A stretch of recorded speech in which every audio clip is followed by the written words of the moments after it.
Rosalinda, Rosalinda. Salamat, Porfirio. Salamat sa ginawa mo.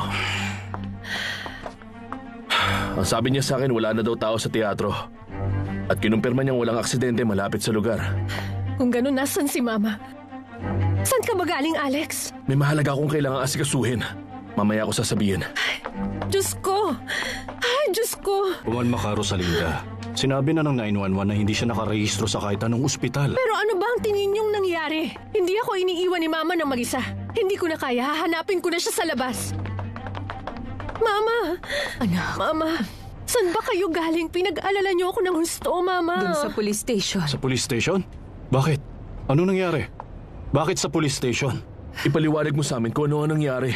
Nandun kami sa dressing room. Naliligo nun si Rosalinda at may mga pulis na naghahanap sa kanya. Gusto nilang sumama siya sa kanila. Natakot ako para sa kanya, kaya naisip ko na sabihin ako si Rosalinda at dinala ko sa istasyon. Pero bakit, Mama? Ano bang kailangan nila? Dahil pinaghihinalaan kanilang pinatay mo yung lalaki na ang pangalan ay Miserias. Wala yung katotohanan. Kasinungalingan. Ganito, kukuha ko bukas ng umaga ng magaling na abogado para ayusin to.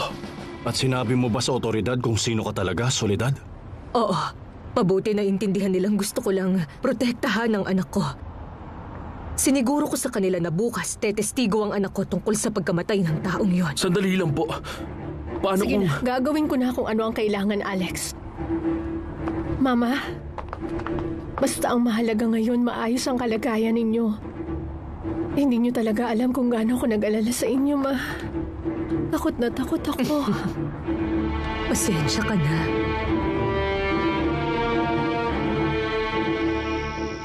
At meron ka bang ideya kung sino yung tumawag sa'yo? Wala. Pero ang inaalala ko, alam niya na ako ang pumatay doon kay Miserias. Ayon sa kanya, nakita daw niya ang lahat. Naloko na, nakakatakot nga yun. Ayokong takutin ka pero kung sino man ang nabablackmail sa'yo, siya ang mas lamang. Kontrolado niya ang sitwasyon. Hindi ako papayag na basta ibigay ang mga hinihingi niya. Hindi na ulit siya makakahingi ng pera sa akin. Huwag kang magalit. Pag-isipan mo mabuti ang dapat mong gawin. Pag nagsalita ang taong yan, sigurado akong sa bilangguan ang bagsak mo. Ayoko. Huwag mo nang sabihin. Ayoko marinig yan. Kung ganun, wala na tayong magagawa kundi ibigay ang perang gusto niya para tumahimik ang taong yun. Alam kong ayaw mong natatalo ka pero ikaw talaga ang talo sa pagkakataong to.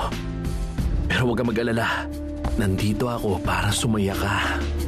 Rosalinda, Rosalinda.